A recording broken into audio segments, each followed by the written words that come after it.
NMB estamos apoyando la Escuela Congreso de Tecnología, Computación y Metrología Cuántica. Y hoy vamos a entrevistar a los mejores físicos nacionales e internacionales con unas series de preguntas serias y unas no tanto. Acompáñame. Jairo Alexis López, o estudié física. ¿Por qué elegiste estudiar física? Porque siempre me gustó conocer los secretos de la naturaleza. Me gusta entender los fundamentos del universo, de cómo funciona, por qué estamos acá, qué somos, para dónde vamos, eso.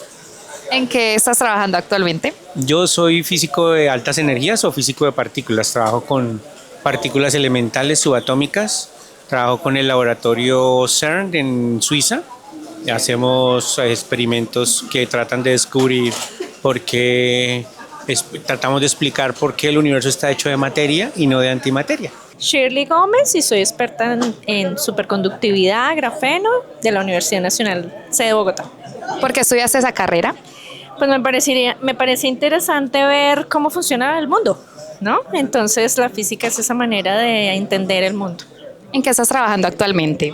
Actualmente estoy trabajando en grafeno, en interfaces con topologías específicas y en materiales cuánticos. Yuriko Baba y estudié ciencias físicas. ¿Por qué elegiste esa carrera? Buena pregunta, porque es suficientemente teórica pero suficientemente aplicada y es muy, no sé, estética y bonita, imagino. ¿En qué estás trabajando actualmente? Trabajo en investigación en el Instituto de Estructura de la Materia en Madrid. ¿Qué impacto tiene tu campo de estudio en la sociedad? Creo que tiene un impacto quizá un poco indirecto, pero bueno, me gusta pensar que la ciencia básica, o sea, la ciencia que no se puede aplicar al momento, en realidad a veces descubre cosas muy fundamentales para realmente cambiar la vida de la gente.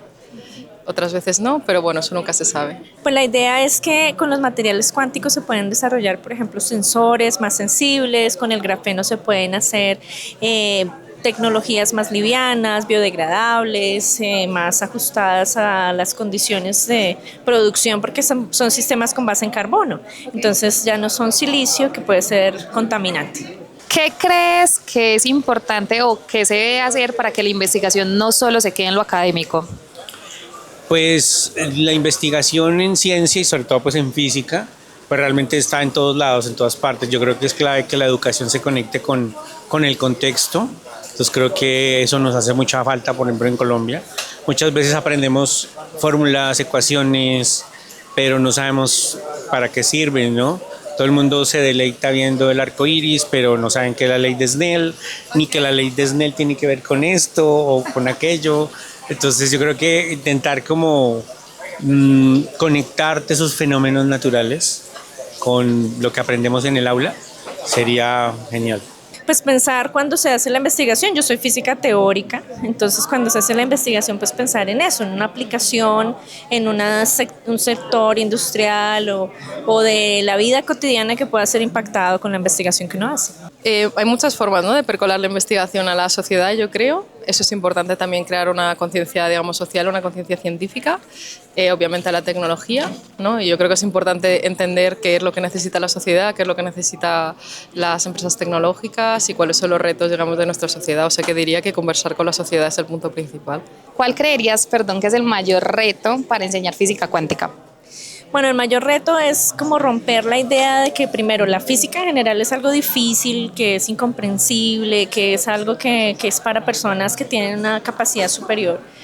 Y romper esa idea y enseñarle a la gente que aprenderla es sencillo y es importante, porque los mantiene informados, porque los mantiene actuales, ¿no? Pues quizá romper las barreras de las cosas en las que estamos habituados a pensar. Y bueno, la frase está un poco básica, ¿no?, de think outside the box.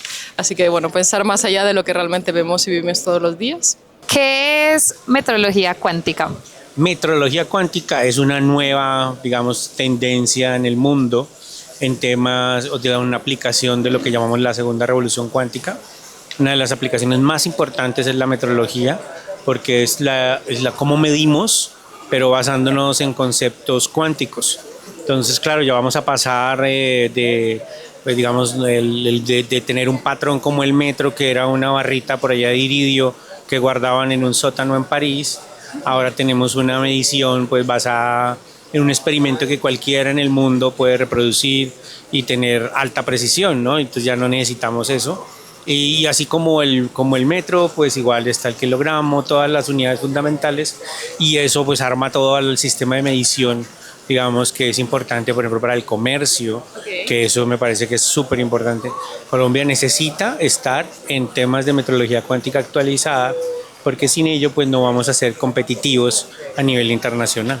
Bueno, metrología cuántica es la forma de crear patrones basados en conceptos cuánticos, teniendo en cuenta que son conceptos o cantidades más bien cuánticas que no varían o que no van a verse afectadas con el tiempo, que es lo fundamental para tener un patrón, para hacer metrología.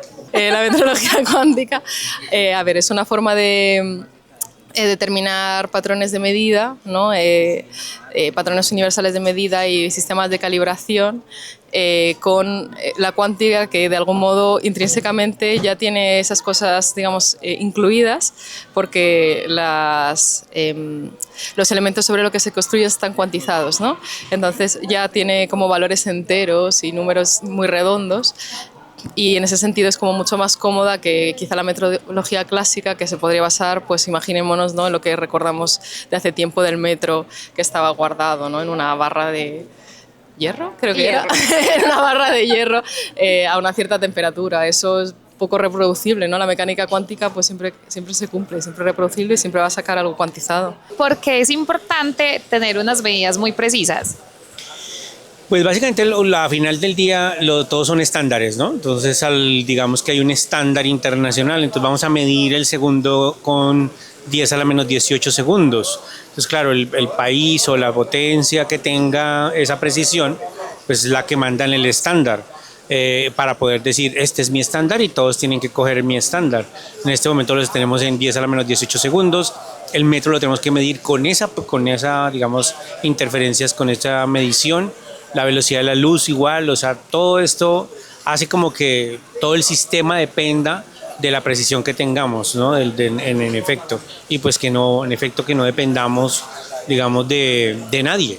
Eso es una independencia metrológica, diría yo.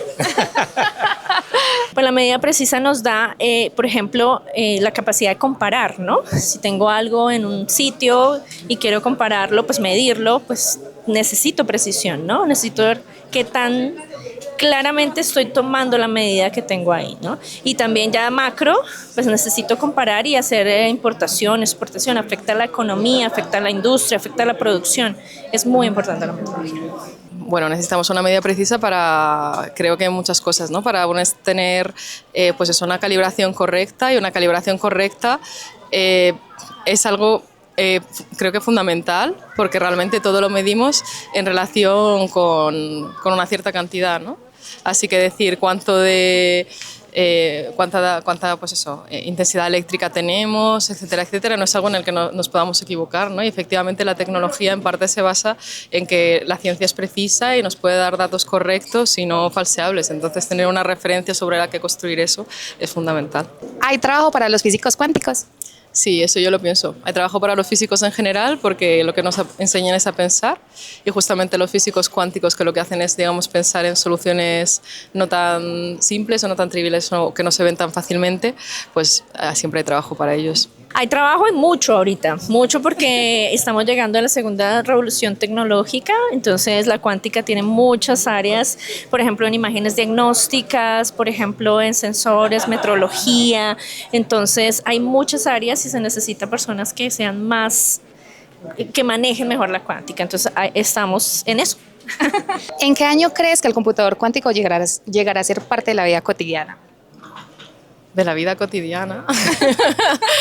Yo creo que va a ser un poco lejos, no sé.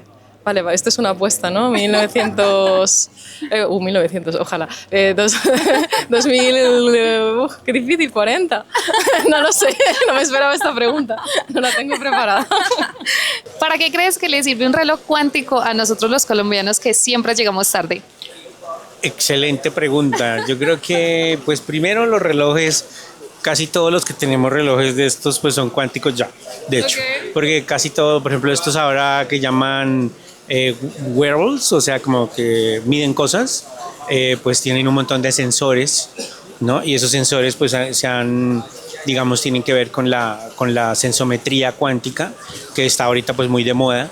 Entonces, claro, que un reloj de estos pueda llegar a medir el pulso con una precisión increíble, que te pueda medir el VO2, que te pueda medir, bueno, todo lo que mide, incluso ya hay algunos que están empezando a medir presión y, bueno, y un montón de cosas pues que es impresionante, ¿no? Entonces yo creo que eso hay que entender que la cuántica está ya en todo. Okay. O sea, incluso con los celulares, con todo lo que tenemos alrededor nuestro, no existiría nada de eso si no entendiéramos cómo funciona la mecánica cuántica. Pues así llegue tarde el colombiano siempre, el reloj es importante porque si no, no podríamos saber cuán tarde llega.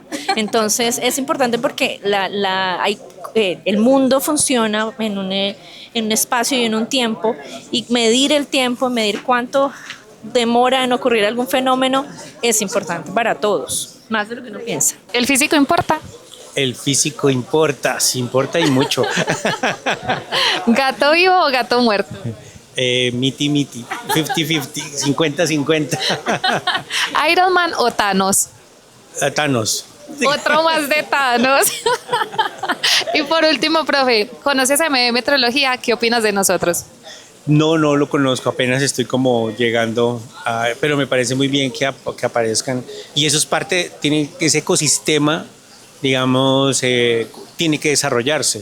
O sea, todo lo que es la metrología cuántica en Colombia tiene que empezar a desarrollarse en toda la cadena de valor, y eso creo que es importante que empiece a suceder, y eso es una gran muestra de que el tema de la cuántica importa.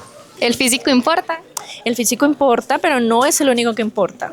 El físico es el que produce o el que genera ideas que, junto con los ingenieros, junto con diferentes áreas de la educación o del estudio, pues necesitan hacer la sinergia para aportar a la sociedad. ¿Gato vivo o gato muerto? Gato zombie. ¿Iron Man o Goku? Goku toda la vida. ¿Gato vivo o gato muerto? ¿Gato muerto? No lo sé. ¿Iron Man o Thanos? ¿El qué? ¿Iron Man o Thanos? Ay, no soy nada de Marvel. Iron Man, paso. Y por último, ¿qué piensas de MB Metrología? ¿Nos has escuchado? Bueno, os he visto aquí estos días, pero bueno, vengo de España, así que me pilla un poco lejos, pero bueno, creo que es un trabajo muy importante, por lo que comentábamos antes, ¿no? Porque realmente es necesario tener patrones de metrología fiables, y creo que hay que ir en esa dirección sin duda, y que hacéis un trabajo pues muy importante en ese sentido. Muchísimas gracias. Gracias a ti.